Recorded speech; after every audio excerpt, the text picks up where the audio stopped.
¿Todavía ves más caída en Nasdaq, en SP 500? Que en algún momento puede haber bajadas de tipos, no sé si en el 2023, pero en algún escenario del 2024, yo creo que el momento para comprar bolsa da igual con el chimpancé, o sea, te pones a tirar dardos y alguno acierta.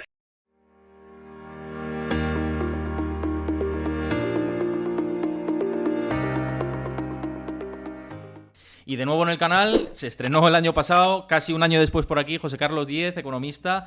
¿Qué tal? ¿Cómo estás? Encantado de recibirte de nuevo una vez más por aquí, 12 meses después prácticamente.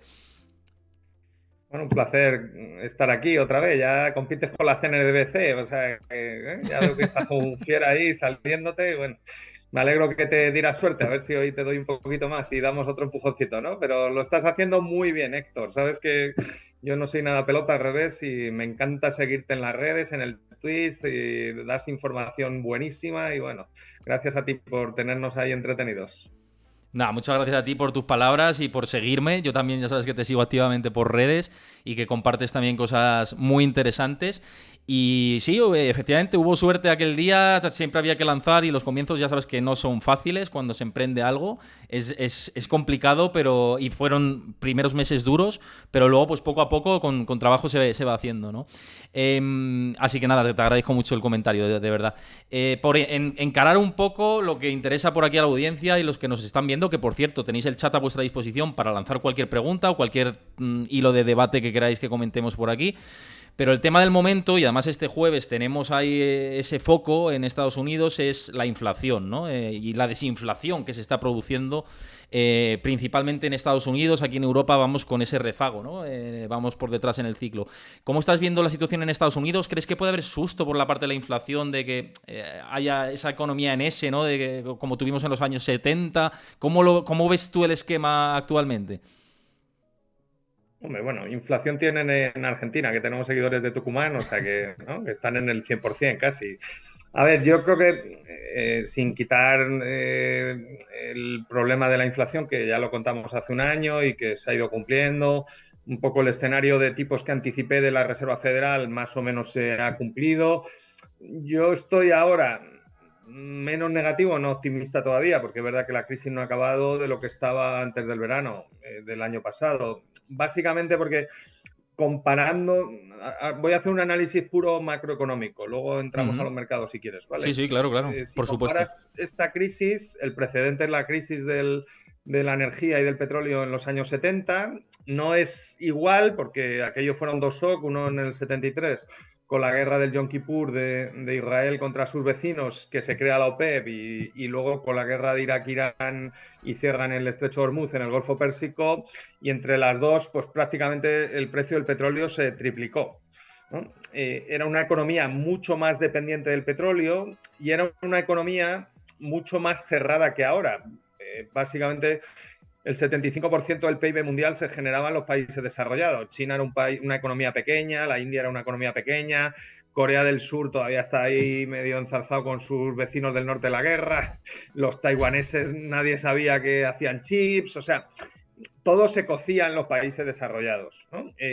Lo que hemos visto ahora en una crisis del gas, no es una crisis del petróleo, es que la economía primero es menos dependiente de la energía porque tiene más alternativas, sobre todo las renovables. Estamos viendo que Europa se está salvando de la crisis de la guerra de Ucrania principalmente por el desarrollo y el aumento de producción renovable, de eólica y de solar. Y dos, esto de la globalización, básicamente lo que ha pasado es que en China el PIB mundial desde el 80, o sea, el PIB de China se ha multiplicado por 4 veces, que es una barbaridad, ¿no? O sea, el crecimiento de China no tiene precedentes de una economía tan grande, pero es que sus exportaciones se han multiplicado por 8 veces Ujú. y las de todo Asia también. Entonces, ¿qué está pasando? Pues que tú, vía productos importados de Asia, lo que estás importando es salarios más baratos, mejorar de eficiencia por toda esa parte. Entonces, claro, lo que ha pasado de facto es que la curva de oferta o la estructura económica mundial se ha hecho más competitiva y mucho más flexible. Entonces, aunque el shock de la energía es similar al de los años 80, el impacto sobre la inflación es mucho menor, ¿no? Y yo creo que eso y creo que la Reserva Federal ya está empezando a publicar algunos papers, no en todas las federaciones, pero algunas de las federaciones, por ejemplo, la Fed de Dallas ya está bastante incisiva en esta parte. Ha ayudado a limitar la subida, sobre todo la inflación subyacente en Estados Unidos, a niveles del 6%, y en la crisis del 80 llegó al 10%.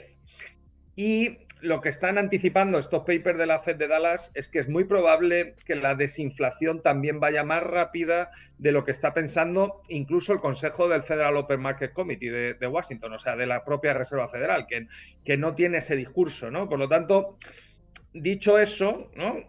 Sin quitar la importancia de la inflación, ¿no? Lo que sí tiene importancia es la parte del pasivo mundial y de la deuda, que está como estaba en el 100% del PIB en el año, la deuda mundial que calcula el Fondo Monetario en el 100% del PIB en el año 80, y ahora estamos en el 250 o algo así, ¿no? Entonces, claro, en un nivel de deuda tan alto, la sensibilidad de la deuda a las subidas de tipos de interés también es mucho mayor, ¿no? Entonces, si tú te pasas, como hizo la Reserva Federal, y subes los tipos al 17 o el 18%, me parece que llegaron las letras del Tesoro americano en el año 81, y vamos, metes ahora, ya no estoy hablando de eso, pero tú subes los tipos ahora al 10% y montas una que, vamos, o sea, De hecho, ya hemos visto... Ya hemos visto la que se lió en Reino Unido, ¿eh? A poco que tocaban un poquito y presionaban el sistema, bueno, también por el tema político, ¿no? De Liz Truss con políticas o un programa realmente irrealizable y populista absolutamente, ¿no? Esto por descontado que también influyó, ¿no? Pero yo en ese momento decía, el Banco de Inglaterra está, por un lado, sacando agua del barco y por otro lado metiéndolo, ¿no? En ese momento. Al final era una locura aquello, ¿no? Pero esto puede repetirse en Estados Unidos si hay una tensión... Y en Europa, claro, en Europa tenemos más sensibilidad por la deuda periférica. Yo creo que en el caso americano, a ver, nadie sabe el futuro, y esto del fenómeno financiero, como vimos en 2007, no tenemos capacidad de predecirlo, ¿no? Estamos hablando, bueno, vosotros lo seguís más, millones de inversores en el mundo tomando decisiones en tiempo real. Entonces, es imposible predecir lo que van a hacer en media, ¿no? Y cuando los inversores se asustan y hay comportamientos de rebaño y salidas masivas, pues son impredecibles, ¿no? O sea que no, ni yo ni nadie, vamos, si alguien te dice que puede predecir eso, desconfía de él y aléjate porque tiene peligro. O sea, eso no lo predice nadie, ¿no? Son comportamientos muy complicados. Ahora, ¿qué puedes decir, como dicen los geólogos, que hay una serie de indicadores que dicen que puede estallar un volcán? Eso sí. Pero luego o estalla o no estalla, ¿no? Y cuando estalla, pues normalmente lo hace a la bestia. Esto de que hay, ¿no? Los aterrizajes suaves, esto en finanzas y en los mercados no existe, y en la macro tampoco, ¿no? Pero bueno, por la pregunta que tú dices, si se puede repetir, yo creo que el escenario en Estados Unidos está bastante más claro. Yo creo que el ciclo de subida de tipos de la Fed está prácticamente agotado. Le puede quedar alguna, ¿no? Los propios tipos ya descuentan alguna subida, o sea que eso ya está descontado, pero bueno, ¿dónde van a subir? ¿Al 4,25, al 4,5, al 4,75? Vale, ya el debate es más razonable, ¿no? Sigue habiendo incertidumbre. Es que yo recuerdo cuando el primer discurso de la Reserva Federal en noviembre, yo hacía mucho tiempo que no había un discurso tan duro de la Reserva Federal en noviembre del 21. Sí. El bono a 10 años americano cerró el diciembre del 21 por debajo del 1,5. Claro, macho, si no quieres leer, o sea, y no quieres escucharles, o sea, si te dicen que vas a subir los tipos y tú sigues comprando deuda pública al 1,5, pues, ¿no? Como decía Buda, el dolor es inevitable, pero el sufrimiento es opcional. O sea, si tú quieres perder comprando deuda pública al 1,5 cuando la FED te dice que va a subir los tipos al 3 o al 4% en aquel momento, pues, ¿no? Ahora yo creo que el mercado ya ha interiorizado eso, se está comportando de manera más razonable. Los tipos de la deuda han acertado más que la Reserva Federal.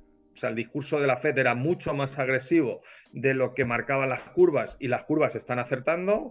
Y en el entorno, que para mí es más importante, ¿no? Las bolsas han dado señales, pero bueno, ¿no? Ya hablamos que estaban muy infladas y que era un ajuste necesario y normal. Luego explicaremos todo el tema de cómo afecta el crédito y el apalancamiento y las operaciones apalancadas, el private equity, o sea, cómo se han ido inflando las bolsas y cómo se tenían que desinflar.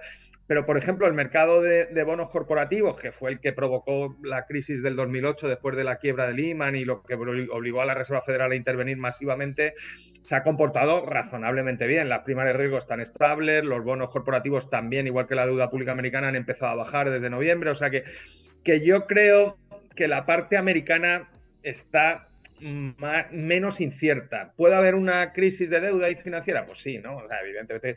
Pero yo creo que es menos probable hoy de lo que yo la veía en el verano del año pasado. En Europa, pues en Alemania tampoco, ¿no? Es un país con una deuda pública bajísima, está haciendo un plan fiscal ahora de expansión. Hoy estaba hablando, antes de hablar contigo, con la cadena de radio ARD, la pública alemana, ¿no? Y me han llamado que por qué los españoles tenemos la inflación tan baja. Claro, o sea, si a mí cuando yo estudiaba economía en la universidad me dicen que me iban a pasar, que me iba a pasar esto, a mí me habrían metido en un psiquiátrico, me habrían dado medicación, ¿no? O sea, que España iba a tener una inflación más baja que Alemania y que la inflación de servicios que la determinan los salarios domésticos iba a estar por debajo de la alemana. O sea, bueno, me habrían metido en un manicomio. O sea, nadie habría... Pero bueno, está pasando, ¿no? Entonces, Alemania yo creo que no va a tener problemas tampoco para financiar su deuda pública, a pesar de que va a aumentar el año que viene. En la parte periférica, yo creo, bueno, sobre todo yo estoy bastante preocupado con Italia, ¿no? Es un caso muy, muy patológico, un país que lleva 40 años prácticamente con un crecimiento próximo al 1% de promedio anual, con una deuda pública desproporcionada, el 150% del PIB, y con un gobierno muy, aparte de muy populista, que es un problema para la economía, muy fragmentado, ¿no? Hay 3 partidos de gobiernos, tienen muchos problemas entre ellos. Entonces, claro, si hay una tensión en los mercados, si hay que hacer un plan de ajuste o tienes que tomar alguna medida impopular o no populista, claro, es que ese gobierno no la puede tomar, ¿no? O sea, es absurdo. Ni Meloni, ni Salvini, ni Berlusconi van a tomar esas medidas, ¿no? Por lo tanto, yo creo que el caso italiano me preocupa y el caso español, que me preocupa menos, aunque también es verdad que estamos un poco populistas y algunos mensajes que mandamos no son los más, digamos, favorables para los inversores internacionales, pero nosotros tenemos fundamentales menos preocupantes que Italia y el mercado lo está viendo así, ¿no? La prima de riesgo española está en 100 puntos básicos. Cuando Mariano Rajoy pidió el rescate en 2012 estaba en 650, o sea que estamos muy lejos de niveles de tensión. El problema es que se complica el tema en Italia, el BCE no lo ataje bien, ¿no? Bruselas no reacciona bien, como pasó en 2010 con Grecia, y claro, Italia es una economía más grande y nos llega el contagio, ¿no? Yo creo que ese es un escenario de riesgo que no sé si se va a producir, ojalá no, ojalá no se produzca, pero evidentemente si eso pasa, pues veríamos caídas de bolsas periféricas, pérdida de valor de los activos, fuga de capitales, bueno, eso ya lo hemos visto, ¿no? Es que fíjate, con esto último que dices de Europa, a mí mi principal preocupación que tengo y que la he trasladado también por aquí en los especiales de los bancos centrales, que hemos seguido pues todas las ruedas de prensa de Christine Lagarde, también de Jerome Powell, y todo lo que van diciendo, ¿no? Y la banca de inversión, etcétera, todos los papers y todos los departamentos de research de los bancos de inversión. Y me preocupa el hecho de que no tiene credibilidad Christine Lagarde, ¿no? Y que el mercado o los swaps, los futuros sobre dónde pueden estar la tasa terminal de tipos de interés en Europa, está ahora mismo por el 3,25, el 3 y pico. Y ayer Bank of America lanzaba un nuevo paper que hablaba del 4%. Y digo, hostia, es que 4% de tasa terminal de tipos en Europa, esto nos lo dicen hace un año y decimos, eso es criminal para España, Italia, etcétera. Emitir nueva deuda un 4% de tipo de interés, ¿no? Claro, te preocupa esa tasa terminal porque al final los efectos llegan a posteriori, no van a verse de manera inmediata. Ya se estaban viendo en Estados Unidos que el desempleo permanece fuerte, que los indicadores macro se deterioran, pero no se traslada al final en la economía real del todo, más allá de la inflación, que está habiendo ya desinflación en muchos segmentos, ¿no? Y en el real estate lo estamos viendo claramente, ¿no? Ese pinchazo absoluto. Pero aquí en Europa, como con ese rezago, todavía tenemos ese margen, ¿no? Pero te preocupa de cara al segundo semestre si suben los tipos a ese nivel del que hablan Bank of America, incluso otros bancos de inversión, de cómo nos puede afectar a nivel de economía, a nivel de que pueda haber una recesión. Bueno, yo sinceramente tipos del 4 no los veo, no digo que no pueda llegar, yo creo que es un escenario muy poco probable. Básicamente, si tú haces nosotros en una cátedra que dirijo en la Universidad de Alcalá de Henares presentamos un paper en julio del año pasado, lo escribió Daniel Fuentes. Daniel Fuentes estuvo en Moncloa en el equipo económico del presidente Sánchez, ahora está en CREAPS, es un economista, se ha formado en el Banco de Francia, o sea, es un hombre que sabe de deuda, que maneja bien las ecuaciones de sostenibilidad de deuda. Lo que se veía en el paper claramente es que el bono italiano por encima del 5% lleva un crecimiento explosivo de la deuda pública en Italia. Entonces, lo vimos en la crisis de la libra que tú has comentado en septiembre, ¿no? En el momento que se monta todo el lío en el Reino Unido, que básicamente en el Reino Unido pasó todo lo contrario de lo que hemos contado en Estados Unidos, ¿no? Primero, un gobierno muy populista, ¿no? En una campaña de primarias del Partido Conservador, la persona que quiere ganar promete ser la nueva Margaret Thatcher y presenta un plan de expansión fiscal de 7 puntos de PIB, más de la mitad con expansión del gasto, que yo creo que eso no es muy thatcherista, pero bueno, ella ganó las primarias y estaba contenta y aquello, claro, se le olvidó un problema, ¿no? Que es que tienes que ir a preguntar a los inversores si te lo van a financiar, porque no tenía dinero. Entonces lo anunció y cuando fue a hablar con los de la City de Londres le dijeron que no. Entonces yo he trabajado como trader en el mercado de divisas. Yo me acuerdo que estaba ese día en Palma de Mallorca dando una conferencia y con comida, con clientes, y, o sea que no pude seguir el mercado. Y cuando volví hacia el aeropuerto en el taxi puse la aplicación para ver los mercados y vamos, vi todo el lío que se había montado. Miré la libra, digo, vamos, yo nunca he visto una divisa de un país desarrollado con un cataclismo como el que provocó Liz Taylor Liz Truss, perdón, en septiembre. Entonces, ¿cuál fue el contagio inmediato? Italia. Inmediato. El bono italiano se fue por encima del 5% y las dudas, Héctor, con lo que tú dices de Christine Lagarde, yo creo que el BCE sí tiene mucha credibilidad, porque cuando se equivoca, que es bastante habitual en la señora Lagarde, ¿no? Y no interpreta bien la melodía que tiene que contar a los inversores y provoca inestabilidad en los mercados, convocan otra reunión del Consejo a las 48 horas y los calman. Coño, si no tuvieras credibilidad, no se calman, ¿no? Pero bueno, más o menos solo con el anuncio del TPI, las primas de riesgo están bastante estables, incluida la italiana, pero un bono italiano por encima del 5% es insostenible, el bono está al 4,30, con nivel de llegada esperado en los tipos implícitos de los mercados de futuros de tipos de interés del euro del 3,25, 3,5. Si tú te pasas de ahí y aumentas las primas de riesgo y te llevas el bono italiano por encima del 5%, yo creo que entras en una crisis como la de 2010, ¿no? Entonces, no creo, aunque sí se ve mucha división en el Consejo y eso complica mucho las ruedas de prensa de Lagarde porque se la ve muy insegura, sí, mide todas las palabras, no sabe cómo va a reaccionar eso en Alemania, o sea que eso se percibe, que hay bastante división en el Consejo. Eso ya pasaba en 2008 y en 2010 también. No creo que nadie, especialmente el nuevo gobierno alemán, quiera aparecer otra vez como el que provoca una crisis del euro. No creo que en Bruselas nadie... por supuesto que la presidenta de la comisión no, pero o sea que aquello que pasó, que aunque no lo reconozcan fue un error muy grave históricamente, pues aquello limita, ¿no? Entonces, eso te limita. Y en la parte de Estados Unidos igual, ¿no?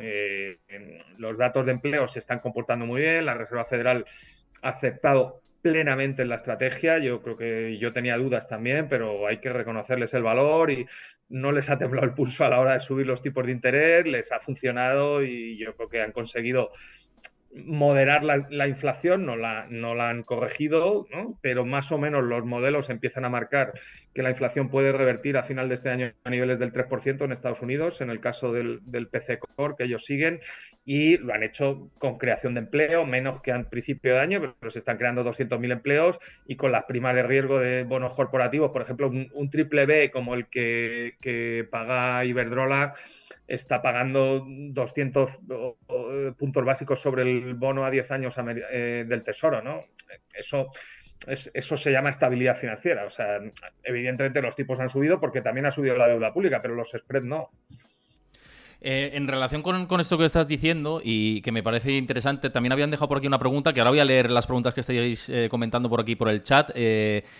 Por cierto, antes de entrar en esto, vuelvo a recordar que os unáis a mi comunidad de Discord, los nuevos que estéis por aquí, y a los que estáis siguiendo el canal, muchísimas gracias por seguirlo, que no os estoy saludando ni dando las gracias para no perder el hilo de la conversación, pero muchas gracias. Y lo que decía de Discord, ahí comparto información en tiempo real, análisis, gráficos de interés, así que os deja por ahí, Chris, el enlace para que pinchéis y os unáis, y si no tenéis usuario, pues os lo creáis, que no tardéis nada y os unís y estáis ahí en la comunidad de Discord. Y fíjate, con respecto a lo que decías, y también quería hilarlo, y con la pregunta que dejaba por aquí Galaxy 1247, que es habitual por aquí del canal, decía de si hay posibilidades de tener que renunciar al 2% de target de inflación por parte de los bancos centrales, viendo esto y este esquema de que si nos llevan a una desaceleración de la economía por ese efecto subida de tipos que viene con retardo, ¿no? Con efecto retardado, si luego pivotan y para volver a favorecer el crecimiento y la inflación no está del todo controlada, si ese objetivo del 2% lo moverán, al menos de manera transitoria, como les gusta o como lo han dicho a lo largo de todos estos años. ¿Tú lo ves posible esto?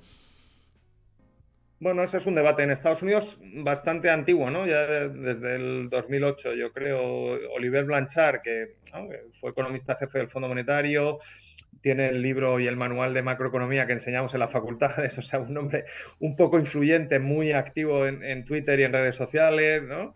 Lleva mucho tiempo abriendo este debate, ¿no? Si hay que flexibilizar el objetivo del 2%. Yo creo que la Fed lo tiene más flexible y el BCE lo ha flexibilizado también, ¿no? O sea, que en cierta medida las tesis de Blanchard se han impuesto, ¿no? Primero, decir que me ha encantado el nombre de Galaxy. No sé si el 1247 es un año, porque en ese año, o por esas fechas, en España, en Medina del Campo, se creó el primer mercado organizado de letras de cambio, que fue el nacimiento de los centros financieros y de la finanza moderna. O sea, que Galaxy está muy en las finanzas, ¿eh?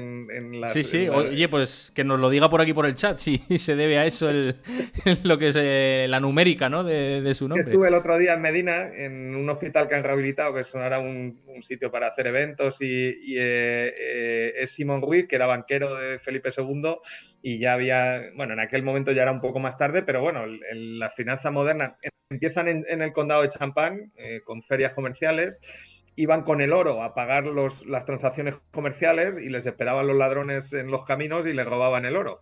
Entonces los judíos, que eran listos, dijeron, pues firmamos un papel y te lo pago en otra ciudad otro día que nadie lo sepa.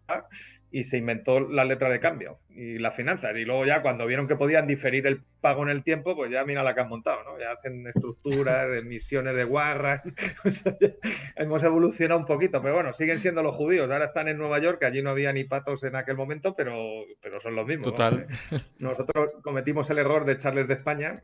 Fue un grave error, pero bueno, ¿puede pasar eso? Pues eso es lo que están viendo. Yo creo que evidentemente si entras en recesión, la desinflación que he comentado antes sería mucho más rápida, porque básicamente el gran foco de inflación que preocupaba a la Reserva Federal en el 2022 eran los salarios. Y los salarios se generan cuando la tasa de paro es muy baja, cuando la demanda de empleo es muy alta y cuando los trabajadores perciben que tienen mucho poder de negociación porque las empresas están dispuestas a pagar más dinero para que se queden, ¿no? Entonces, eso se ha moderado y los dos últimos datos de salarios que en el Labor Report mensual están en 0,2 mensual, 2 meses consecutivos. Eso, si se mantiene, es una subida de salarios en torno al 2,5 o el 3%. Ese es el objetivo de la Fed, ¿no? Si hay algo de productividad, que seguramente se va a producir, porque al moderarse la producción de empleo sube la productividad, en términos de costes laborales unitarios, que es el indicador que sigue la Fed, que es lo que determina la presión de las empresas para subir precios, estaríamos incluso en costes laborales unitarios negativos, si hay algo de subida de productividad o por debajo del objetivo de inflación, ¿no? Por lo tanto, yo creo que esa parte les ha tenido que tranquilizar bastante y el mercado ha reaccionado. La bajada de tipos desde noviembre aquí es bastante significativa, ¿no? O sea, que los mercados prueban y se equivocan, pero no siempre, a veces aciertan también. No, totalmente, sí. Pero con respecto a esto que dices del mercado laboral, inclusive la Fed preveía un aumento del 0,9%, 1% más o menos de aumento del desempleo con el efecto de esta subida de tipos de interés. Ellos dicen que vendrá un aterrizaje suave de la economía, que no va a ser suficiente la desaceleración, sobre todo en términos de desempleo, como para que haya una recesión económica, Pero hay bancos de inversión nuevamente que sí que hablan de esa posibilidad, analistas independientes, y quería preguntarte también tu opinión respecto a esto. Si crees que lo tiene controlado sumamente la Fed como para que haya un aterrizaje suave, o va a ser más forzoso. Hay indicadores como Conference Board, como los PMIs en Estados Unidos, como las curvas de tipos invertidas, ¿no? que son, han funcionado históricamente como indicadores adelantados de contracción de la economía. ¿Tú cómo ves todo esto? ¿Crees que en esta ocasión será diferente o cuál es tu punto de vista? Bueno, el indicador cíclico, vamos, coincidente del ciclo es el empleo, es el que sigue el NBER y todos los economistas, y el empleo ha dado más 200.000 en diciembre, ¿no? Por lo tanto, no hay recesión, vamos, el NBER todavía no lo ha dicho, pero no creo que la dé en el 2022. Y luego el principal indicador adelantado que funciona bastante bien, no al 100% de fiabilidad, pero con bastante fiabilidad, es el ISM y el PMI, ¿no? Los ISM sí están marcando recesión ya, ¿no? Y seguramente es probable, ¿no? Porque la subida de tipos lleva en un retraso desde que tú subes los tipos y le afecta a los tipos interbancarios hasta que eso se traslada a la deuda pública, se traslada a la cadena del crédito y las empresas renuevan los créditos, las familias dejan de ir al mercado inmobiliario. O sea, todos esos retrasos, el mayor impacto en Estados Unidos yo creo que se está empezando a ver ya y va a ir seguramente a más en el primer trimestre, ¿no? Por lo tanto, ahí va a estar. En el caso del BCE, el retraso es mayor, ¿no? Yo creo que el BCE empezó mucho más tarde, empezó mal y va más retrasado que la Fed, y el impacto pues, se va a ver a lo largo de todo el primer semestre hasta el verano del año que viene, ¿no? O sea que hoy he estado en una televisión y la persona que me estaba maquillando estaba con una hipoteca y la tocaba renovar ahora en enero. Entonces, en los últimos 6 meses, el BCE ha estado subiendo los tipos, pero a ella no le han afectado porque tenía el mismo. Pero a partir del mes que viene le sube la cuota. Entonces, ese retraso en el impacto se va a notar, ¿no? Y bueno, ahora antes de empezar, he visto que el Banco Mundial acaba de sacar hoy su cuadro macro y está esperando que el crecimiento en Europa sea cero, y en Estados Unidos ha bajado 1,3, del 3% al 1,7. Una bajada, ¿eh? O sea que, pero bueno, si puede haber recesión, sí. ¿Va a ser una recesión brusca? Sí, y solo sí hay una crisis financiera e inestabilidad financiera. Si no vemos crecer los spreads de crédito del triple B que he dicho, de Iberdrola y de los bonos, y empezamos a ver tensión en los mercados de crédito y cosas peores de las que estamos viendo ahora, yo creo que la economía americana se ha gestionado, bueno, muy bien, ¿eh? O sea, yo soy bastante crítico cuando hay que serlo, y ahora la crítica tiene que ser positiva. Vamos, con todos los respetos para la gente de la banca de inversión estaba por uvas en el 2021 y la FED ha aceptado. No, totalmente. Y además que han movido la foto como han querido, durante todo el conjunto de 2022. Y solo te diría que el que ha sido más consecuente con sus previsiones ha sido Michael Hartnett de Bank of America, que ha acertado bastante a lo largo del 2022. Es verdad que en el 21, lo que dices, estaban bastante a por uvas con todo esto, pero en el año pasado sí que acertó, ¿no? Al contrario que Morgan Stanley, que era alcista en los mercados, y que otros bancos de inversión como Goldman Sachs, que también, y que han ido pues modificando un poco su esquema, su outlook de cara a este año. Por cierto, muchas gracias a Trader Barcelona, que nos ha hecho una raid con 38 participantes, así que muchísimas gracias por esa raid. Mira, siguiendo con el esquema macro y todo esto que estás diciendo, que además yo creo que es lo que está interesando a muchos de los usuarios, que por cierto os invito a que comentéis por aquí, ahora iremos también a preguntas que estáis dejando por ahí.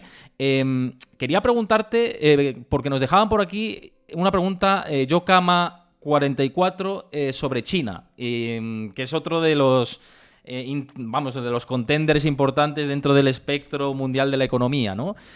Ahora con la reapertura de China, que ahora ya parece que Xi Jinping, ¿no?, y su ejecutivo parece que tienen intención de reabrir, ¿no?, los viajes internacionales, y ya se han reabierto, y que parece que la economía va a reabrir. ¿Cómo ves a China de cara a este primer semestre? Nos dejaban esta pregunta por aquí. Pues esta es la gran incógnita, ¿eh? Y esto sí puede cambiar un poco el escenario de inflación al alza. Yo creo que el único riesgo de inflación al alza ahora puede venir del lado chino, sobre todo porque vuelva a tener un impacto de tirón de demanda de materias primas, y vuelva a haber todo petróleo y algunos metales, ¿no?, y algunos materias primas de producción industrial y eso puede... El shock, bueno, la pandemia vino de allí, el shock de inflación vino de allí porque la salida de China fue muy intensa en la recuperación desde marzo del 2020 hasta prácticamente marzo del 21. La producción industrial en China en marzo del 2021 era un 15% superior a la producción industrial en diciembre del 19. Y aquello provocó, recordar que todo empezó con los contenedores, luego las materias primas industriales, los bienes industriales, ¿no? La política de COVID cero a China le ha hecho mucho daño en actividad y ha sido clave para evitar que la guerra de Ucrania y el corte de suministro del gas de Putin provocase una grave crisis energética global, ¿no? Porque ha habido una contracción de consumo de gas, por una parte por medidas de eficiencia y por la propia subida del precio, y por otra parte porque la economía china en el segundo semestre del año pasado se ha parado, ¿no? La producción industrial ha vuelto a caer. Si ahora eliminan las restricciones del COVID cero a lo bestia, o sea, llevan 2 años sin dejarle moverse prácticamente y ahora de repente abren a todo, ¿no? Que Xi Jinping parece Isabel Ayuso, ¿no? O sea, que evidentemente que se han pasado de un extremo al otro, ¿no? Yo creo que eso, en términos sanitarios, tiene un problema, está provocando un caos y un colapso del sistema de salud chino, pero en términos de la economía, evidentemente que le quitas una restricción. Entonces, claro, si hay una recuperación intensa en China y eso tira otra vez de la demanda de commodities y vemos otra vez presión, yo seguiría el precio del petróleo, ¿no? Va a ser un buen indicador. Y luego, sobre todo, el precio del gas. China y los países asiáticos explican el 75% de las compras de gas de GNL, de licuado por barco, y ese es con los gasoductos cerrados, el GNL es el que está fijando el precio de mercado del gas, ¿no? Por lo tanto, el frenazo de China ha ayudado a bajar el GNL. Hoy he estado mirando en el Midgas español, que estamos bastante por debajo del holandés, del TTF, llegamos a estar a 250 euros megavatio hora en agosto y hoy estábamos a 70, por debajo de 70, ¿no? Si China empieza a tirar de ahí y el precio del gas vuelve a subir, pues eso es un poco... El otro día estuve en Bruselas y un poco la preocupación en Bruselas con el tema del gas viene por China, ¿no? No viene tanto mirando a Estados Unidos, sino mirando a Asia, no solo China. Entonces, esa es la duda, ¿no? A ver, mi percepción, la economía china tiene un montón de problemas, pero tiene una ventaja, que es una economía muy controlada, muy dirigida. Salvo que esto del COVID le provoque una crisis social y un poco de inestabilidad social y el gobierno tenga problemas institucionales, ¿no? Como estamos viendo en Brasil, o este tipo de crisis, ¿no? Yo creo que la economía china tiene problemas, evidentemente, no va a ser la economía del 2007, ya nunca más, o sea que este mito ¿no? Pero no creo que vaya a haber una crisis financiera y de inestabilidad en China. Si eso se produce, que es un escenario, pues evidentemente el contagio. Por ejemplo, China tiene una moneda que no es convertible, hay un montón de controles de capitales en China. Entonces, toda la operativa de China y de las empresas chinas en el resto del mundo, que es mucha, se han quedado con todos los puertos de África prácticamente, y toda la operativa logística, sí. Un montón de minas, terrenos de cultivos, alimentos, todas las operaciones se financian en dólares. Pero claro, ellos no tienen dólares. Bueno, sí los tienen, pero los tienen en deuda pública. Entonces, la Reserva Federal, para evitar una crisis en el mercado interbancario, lleva interviniendo en el mercado interbancario internacional para evitar que haya inestabilidad en el dólar desde el 19 por China. Entonces, claro, si eso va más, pues evidentemente que China puede provocar un contagio a la inestabilidad en Estados Unidos, ¿no? En Europa, un poco igual, ¿no? Si se provoca otra crisis como la del 2010 y una crisis del euro, al final la Reserva Federal es el prestador de última instancia del mundo. Entonces, el día que el señor, que nos quejamos de Lagarde, pero claro, el que estaba antes, Jean-Claude Trichet, ¿no? Con todos los mercados preocupados con la deuda griega, el señor Trichet salió a la rueda de prensa y no habló de Grecia, y a una pregunta de un colega tuyo periodista en mayo del 2010 le dijo que si habían hablado de los bonos griegos y le dijo que no. Vamos, o sea, pero sí, al que echamos de menos es a Draghi, en realidad, no a Trichet. Bueno, claro. En realidad yo creo que se echa de menos a Draghi, ¿no? es que Draghi trabajó en el Tesoro emitiendo la deuda pública y trabajó en Goldman Sachs, ¿sabes? Entonces, hombre, Draghi de mercado sabía, ¿eh? Y de economía también, porque estudió en MIT con Oliver Blanchard, o sea, que había estudiado economía de verdad. Claro. Pero en aquel día que es que yo estaba en Intermoney en los mercados, ¿no? Y en la apertura de la bolsa de Wall Street ese día, después de la rueda de prensa que fue a las 2:30, a las 3:30 Wall Street abrió con un gap, creo recordar que del 10% a la baja. Sí, sí, O una sea, castaña colapsó. importante. Sí, sí. O sea, el tipo iba a provocar otro Lehman Brothers. Entonces, claro, Barack Obama descolgó el teléfono, llamó a la Angela Merkel y le dijo, oye, ¿qué estáis haciendo ahí?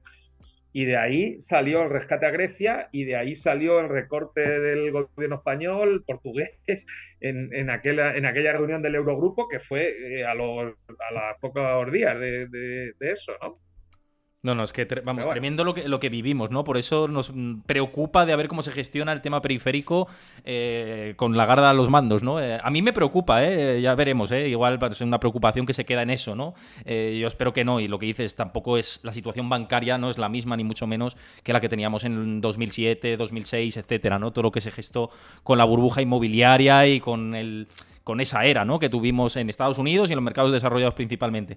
Pero fíjate, con esto que decías del petróleo, el gas, China, etcétera, el otro día yo leí varios informes con respecto a predicciones del petróleo y muchos analistas hablaban de que el petróleo podía volver a los 100 y $110 incluso, por encima de esa cota, si China reabría lo loco. La economía, como dices ahora, ¿no? ¿Tú ves ese escenario también de otra vez el petróleo? yo no lo veo, pero también es verdad que la economía china es muy difícil de analizar desde aquí, porque básicamente China sigue teniendo una economía muy dirigida en el canal crediticio, ¿no? Los bancos son privados, pero los controla el gobierno, y si algún banco va en contra del gobierno, se cargan al presidente y ponen a uno del partido. O sea que allí nadie le lleva la contraria al gobierno chino, ¿no? Entonces, ellos tienen un sistema muy dirigido de crédito, entonces, claro, allí la política monetaria es muy directa, ¿no? Si el gobierno dice que hay que abrir el canal del crédito, es verdad que han mejorado en la regulación, tienen regulaciones de solvencia y de capital, un poco parecidas a la nuestra, o sea, ya no es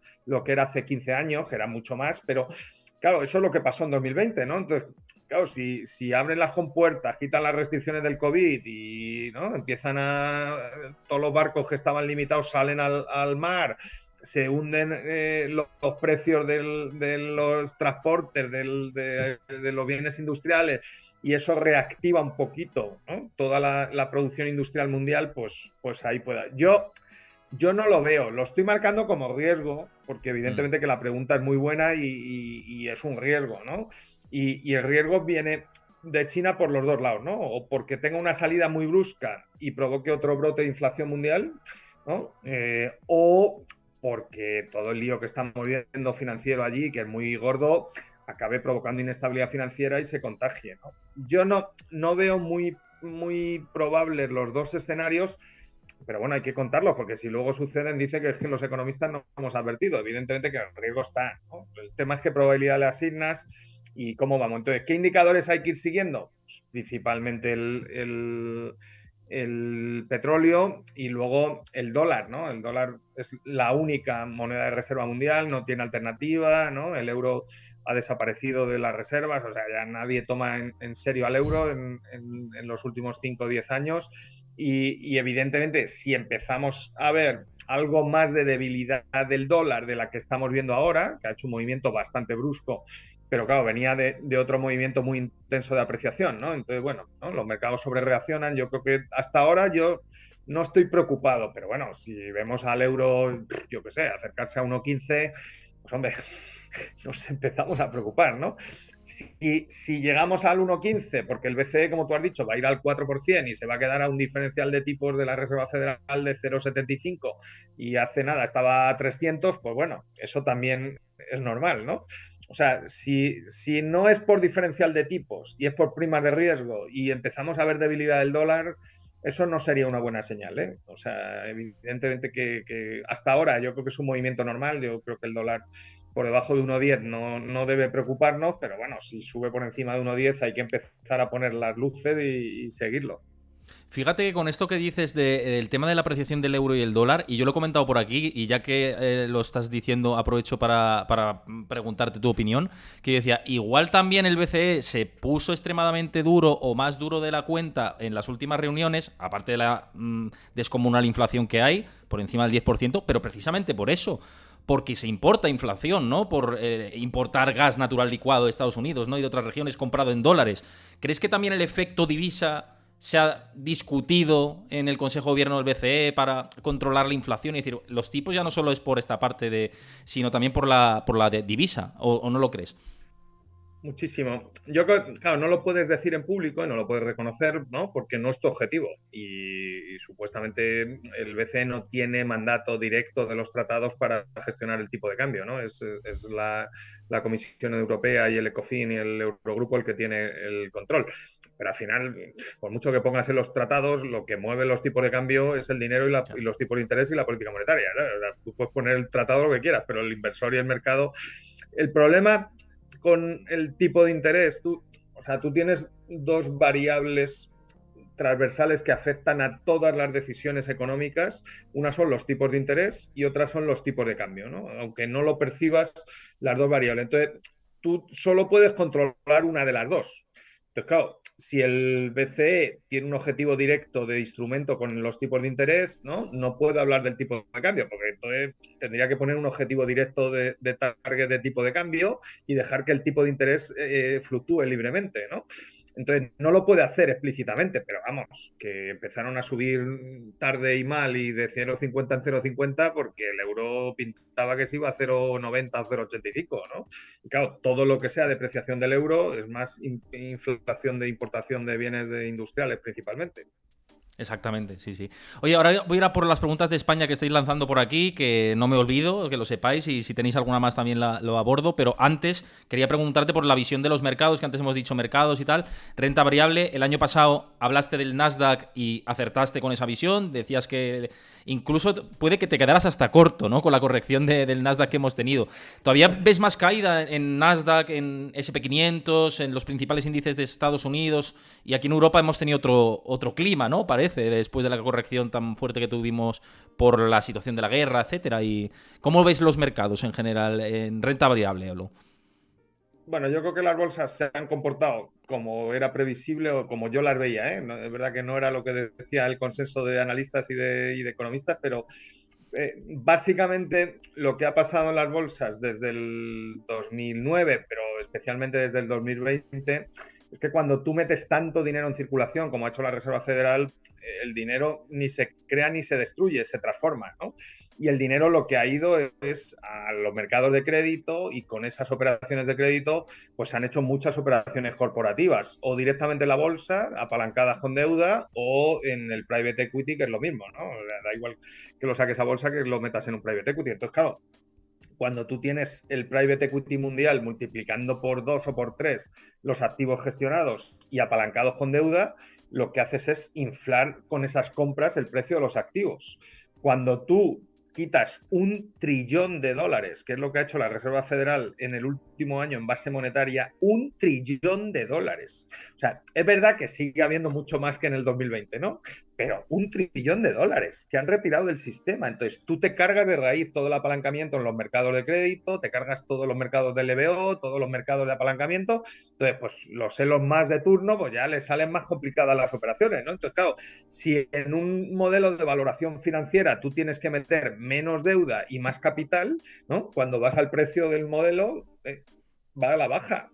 Entonces, yo creo que lo que está descontando el Nasdaq y un poquito, a lo mejor el Russell y los mid-caps no, a lo mejor tienen más ajustes, pero lo que están descontando las grandes compañías, hemos vuelto a un promedio de PER más o menos histórico, ¿no? Entonces, hombre, es un ajuste brutal. Si la causa del ajuste ha sido la Reserva Federal y la Reserva Federal da la señal de que ha parado el ciclo de subidas, pues va a haber un momento de dudas, que tú las tienes y las cuentas muy bien, de cuánto tiempo van a estar arriba, ¿no? O sea, ese es el momento ahora.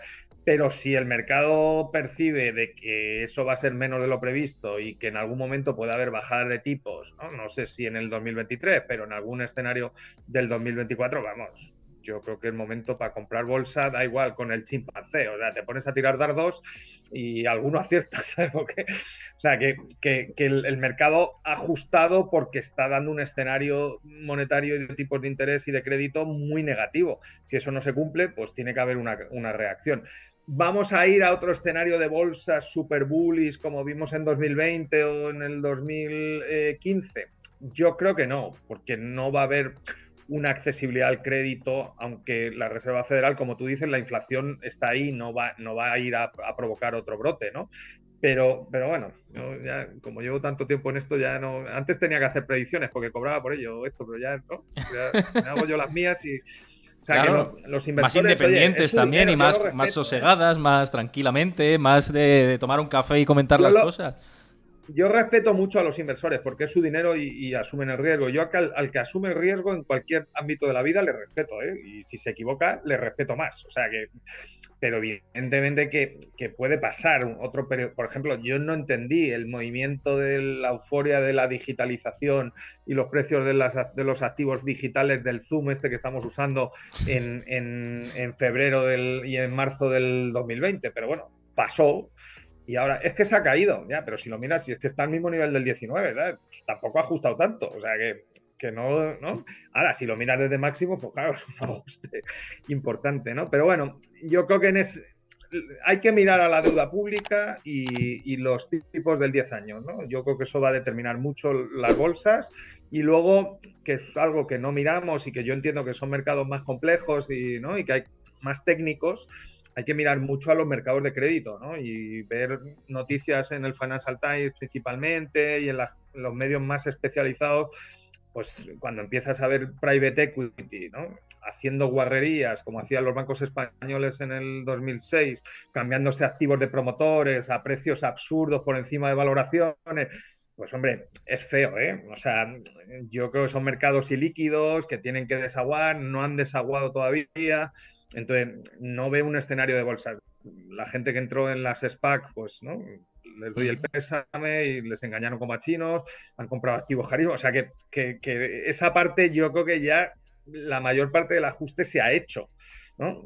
¿Puede volver otro periodo de euforia? Yo no lo creo, pero bueno, que podemos ver un mercado alcista de bolsas en el momento que la Fed dé la señal, ¿eh? O sea, el mercado puede probar y va a ir probando, pero no se va a arriesgar hasta que un día Powell, ¿no? Y escuchéis un tuit de Héctor Chamizo diciendo se acabó. O sea, igual que dijo que Lo se acabó contaremos, lo la contaremos. fiesta en el noviembre del 21, que fue brutal. O sea, es que el comunicado de la Fed fue brutal. ¿Vale? Pues habrá un comunicado no tan intenso, pero dirá, bueno, pues ya está, oye, pues creemos que hemos hecho el trabajo, nos quedamos aquí, nos quedamos en stand-by, ¿no? Y esperamos, wait and see, que dicen ellos, ¿no? Entonces nos quedamos en esperar y ver. En ese momento, en algún momento, puede haber un movimiento alcista de bolsa importante, ¿no? Oye, ya que hablabas de Limpia, y muy rápido esto para ir a las preguntas que nos faltaban por aquí, ¿Limpia en el mercado cripto queda más todavía? Yo creo que sí, ¿eh? Pero te pregunto a ti, ¿cómo estás viendo todos estos ajustes, estas quiebras de el tercer exchange más grande del mundo, FTX? ¿Falta por salir mucha activo podrido por ahí dentro de este mercado que ha tenido Pero, mucho exceso? pero claro, es que eso no era cripto. Es que eran bancos analógicos gestionando criptodivisas. Es que eso era todo absurdo, ¿no? O sea, que bueno, o sea, lo que tenían es un problema de mismatch de balance, de crédito, de liquidez, de gestión de activos y pasivos. Este hombre que han pillado la Bahamas, claro, es que con Y esa de gente no se puede estafa, contar claro, un banco. utilizar activos de los clientes para moverlos en otra Claro. sociedad, es que eso es una O sea, estafa. que no, yo creo, bueno, no sé, creo que el ajuste y también lo anticipamos, creo que lo conté, ¿no? En Bitcoin y en Ethereum lo veo bastante hecho. ¿Puede caer más? Pues sí, pero yo creo que lleva dando señales de estabilidad bastantes meses y parece que está ahí y que se ha encontrado un suelo firme. El resto de token y de criptos me tienen que explicar su utilidad. ¿Sabes? ¿No? O sea, el otro día estuve en un sitio que me contaron que habían creado en una comunidad gay el Maricoin. y que funcionaba, porque en el barrio se cambiaban los coins y los tokens, ya, pero si hay demanda, yo lo entiendo, ¿eh? O sea, pero una moneda o cualquier activo financiero tiene que tener demanda real. O sea, que sirva para algo. El Ethereum tiene alguna utilidad, ¿no? Esto de que me creo y me invento token y no sé para qué, ¿no? Porque pienso que va a subir, eso es pura especulación, igual que eran los tulipanes y los bulbos de tulipanes en el siglo XVIII, ¿no? Bueno, me ha llamado no sabía de la existencia de esto, pero mira, siempre se aprende y se Luego sabe te la algo paso. nuevo. Luego me lo pasas que le quiero echar un ojo a Yo eso. soy, yo soy embajador de Criptoplaza, ¿eh? Que vamos, no invierto en cripto ni soy un cripto follower, pero sí soy friendly, ¿no? Yo no estoy en contra de las criptodivisas, creo que se van a imponer y va a haber criptodivisas, los bancos centrales van a sacar monedas Las digitales, CBDC, no sí. cripto, pero yo lo que siempre le he dicho a la comunidad cripto y no me han escuchado nunca es que el problema no está en las divisas, el problema está en los criptoactivos.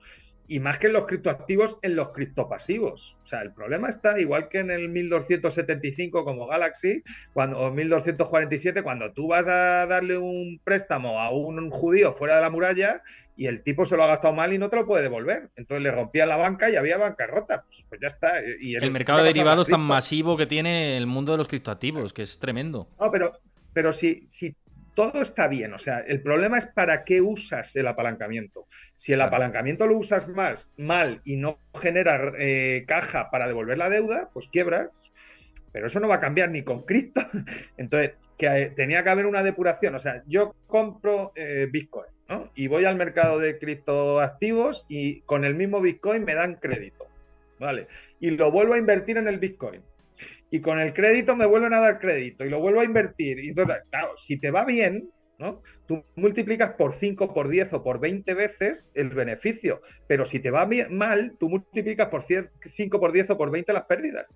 Entonces, eso es lo que ha pasado. Pero vamos, yo es que he sido trader de divisa también. Entonces, todo lo que me contaban los criptos me sonaba de cuando yo era trader, que era hace 1000 años cuando era joven. O sea, que sí, que sí está todo inventado.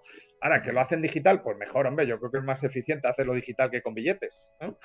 No, desde luego que sí. Oye, mira, Pablo los 88 nos decía, si puedo sugerir una pregunta a José Carlos Díez, sería sobre la sostenibilidad del sistema de pensiones en España y el nuevo impuesto llamado MEI. ¿Y qué sistema propondrías tú? Ahí te lo lanzo. Un impuesto, perdona, que no lo he entendido. El nuevo impuesto llamado MEI, el mecanismo de equidad intergeneracional que han incorporado ahora este año, no sé si, vamos, si lo conoces, esto es un Bueno, impuesto que dicho. se paga el 0,6% me parece Ah, por vale, vale, trabajador, el vale, cinco vale. por, Sí, el perdona, perdona. Sí, sí, 0,5 sí, sí. Es lo aplica la empresa y el 0,1 el trabajador, un el aumento de impuesto la este. cotización a la seguridad social. Sí, A ver, eso es. el sistema público de reparto tiene dos facetas, ¿no? Uno, lo que generas de renta y de salario y de crecimiento de la productividad, que tiene que ser creciente en el tiempo para que cuando te jubiles los que pagan salarios paguen salarios más altos de los que tú tenías al principio del ciclo. Y eso en España se ha roto prácticamente desde el año 2000. España ha crecido muy poco en renta por habitante y en productividad, ¿no? Por lo tanto, ahí hay un problema. Y dos, está el tema demográfico, ¿no? El número de los que cotizan por el número de los que cobran, ¿no? Y a eso súmale, que es un cambio sin precedentes, yo creo, en la historia de la economía, desde el neolítico, todo este tema de la revolución tecnológica y digital, donde cada vez somos más freelance, ¿no? Aquí estamos dos en la pantalla y los dos somos freelance. Entonces, es verdad que yo tengo nómina y cotizo también en el sistema de regular, pero cada vez vamos a un mundo con más freelance y con menos cotización. O sea que cada vez hay más pensionistas por cotizante y cada vez hay cotizantes que cotizan menos. Entonces, o sea, no es que sea insostenible porque el sistema es un juego Ponzi, bueno, o sea, está basado en la confianza de la propia sociedad y el sistema público de pensiones es la columna vertebral de cualquier estado del bienestar. Lo inventó von Bismarck, o sea que no es un invento nuevo. Cubre las 4 causas principales de pobreza: la jubilación, la viudedad, la orfandad y la incapacidad para trabajar, ¿no? Entonces, yo creo que sistema público de pensiones va a haber. El tema es de qué cuantía. y cómo te complementas esa cuantía del sistema público que habrá, ¿no? Si es más generosa o menos generosa, con más trabajo o con más ahorro que hayas hecho durante tu vida y generación de riqueza, y entrando en tus canales para invertir bien y tener esa riqueza bien invertida al final y tener un plan de pensiones privado, ¿no? Eso es un poco el debate. Yo estoy más en esta otra parte, ¿no? Pero bueno, entiendo que hay gente que tiene confianza y cree en el sistema y lo respeto, ¿no? Pero la parte demográfica y la parte de cada vez más freelance, eso no tiene solución, ni es una variable que controle el gobierno, ¿no? La otra sí, la otra se pueden hacer cosas y mejorar, ¿no? Pero en la parte demográfica ya ha pasado, o sea, es que, o sea, tú para cambiar la demografía lleva unos trámites, o sea, tardas 15 o 20 años, ¿no? Es Entonces, que claro, José Carlos, no te quería decir con esto que estoy completamente de acuerdo con este análisis que haces y con la visión del ahorro privado para fomentar por esa pirámide invertida que el sistema no se puede sostener tal y como está, hay que buscar una alternativa. Y segundo, que claro que con el MEI el nuevo impuesto a las cotizaciones de la Seguridad Social, al final lo que se busca es recaudar de aquí a 2029 26.000 millones de euros para la hucha de las pensiones. Es que eso son chucherías. Eso no da ni para un cuarto de año de lo que nos gastamos ahora. O sea, pero al mira, final es más una si medida, te, me da la sensación electoralista y más por la parte populista que efectista. No sé si tú lo compartes, pero me da esa sensación. hoy, Hoy he estado en el programa de Ana Rosa esta mañana que cumplía 18 años de emisión. Entonces he preparado un especial de cómo estábamos en el 2004 y cómo estamos ahora. Miras la renta por habitante o el PIB por habitante, que es lo que Adam Smith decía que determinaba la riqueza de las naciones. Y estábamos en 23.000 euros en el año 2004 y estamos en 24.500. Entonces, estamos mejor, pero si divides eso entre 18 años, te sale un crecimiento de renta por habitante inferior al 1%. Entonces, la tasa de paro no ha bajado, ha deteriorado los salarios, la precariedad, hemos aumentado el déficit de las pensiones, la deuda pública, porque la economía no crece, ¿no? Bueno, pero si te comparas con Alemania, estamos más o menos igual, ¿no? Entonces, claro, como siempre miramos al norte y a Europa, pues parece que no vamos mal.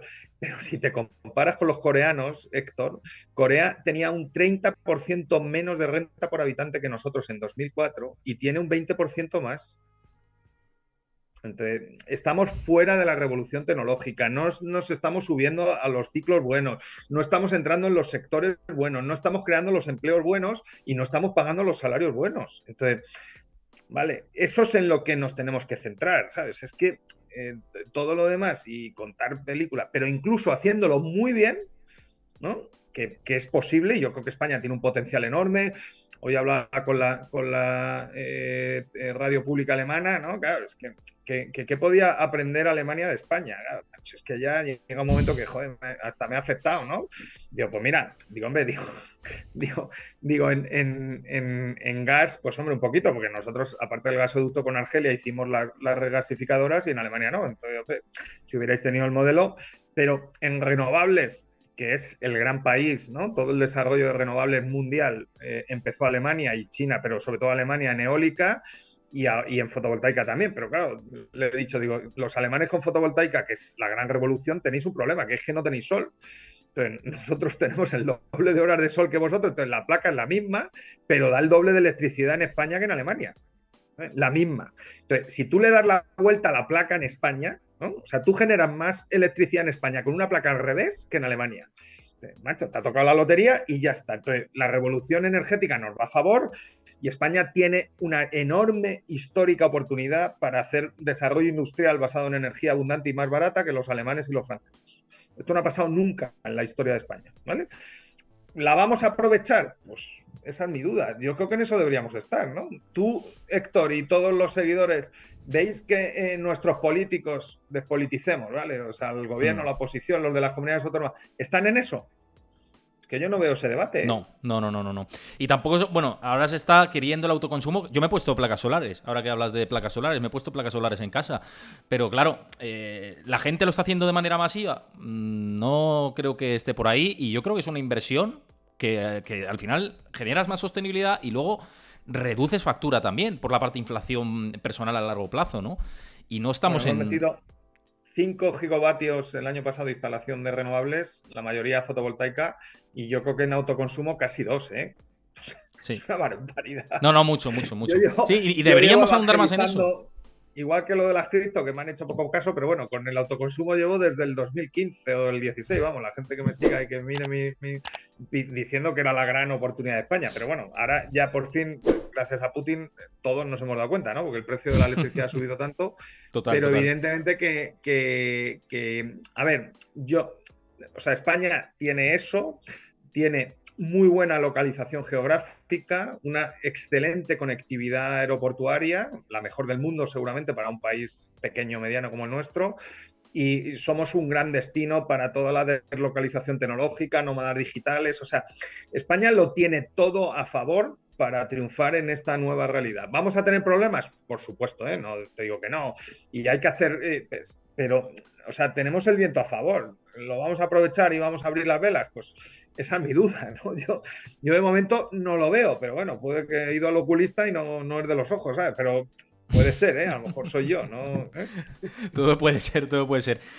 Bueno, vamos a dejarlo aquí porque nos vamos pasando de hora. Siento las preguntas que se han quedado en el tintero, que se han quedado algunas. Te preguntaba, por ejemplo, por aquí, por la presión fiscal en España y con la deuda desbocada, si te parecía bien, así a grosso modo, si lo quieres contestar antes de cerrar.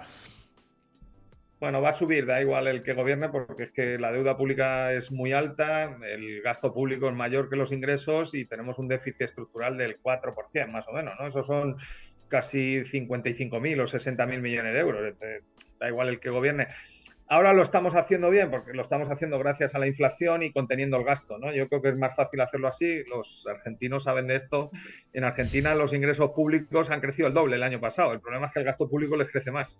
Bueno, ahora no, porque están con ajustes porque tienen que pedir crédito al Fondo Monetario como nosotros en el 2012, ¿no? Pero evidentemente que no es una cuestión solo de ingresos, que también España el año pasado consiguió contener el gasto público. Este año con la subida de pensiones y ya las subidas de gasto que estamos viendo, pues no es que se vaya a desbocar el gasto, pero bueno, el gasto va a crecer más de lo previsto, ¿no? Pero bueno, ojalá no pase, pero yo cuando veas a uno decir que, como he dicho antes, que va a predecir lo que va a pasar en el ciclo, pues es complicado, pero cuando veas a uno que te diga que va a bajar los impuestos, no te lo creas, porque es que si no, la deuda pública es un impuesto diferido.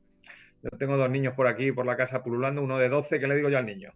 No, que papá va a pagar menos impuestos para que los pagues tú. Pues, coño, a lo mejor llega el día que paga las pensiones y no me las paga. Y yo lo Ahí tendré que está. entender. Digo, joder, le deja la deuda.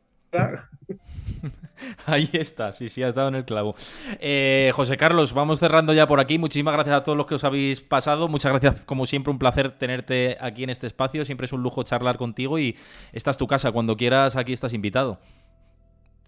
Un placer y nada, que te siga yendo bien y me encanta estar aquí en estos formatos nuevos. Me recuerda cuando empecé en los medios en el 2004, 2002 o por ahí. O sea que enhorabuena y a todos los que habéis estado. Gracias por estar ahí.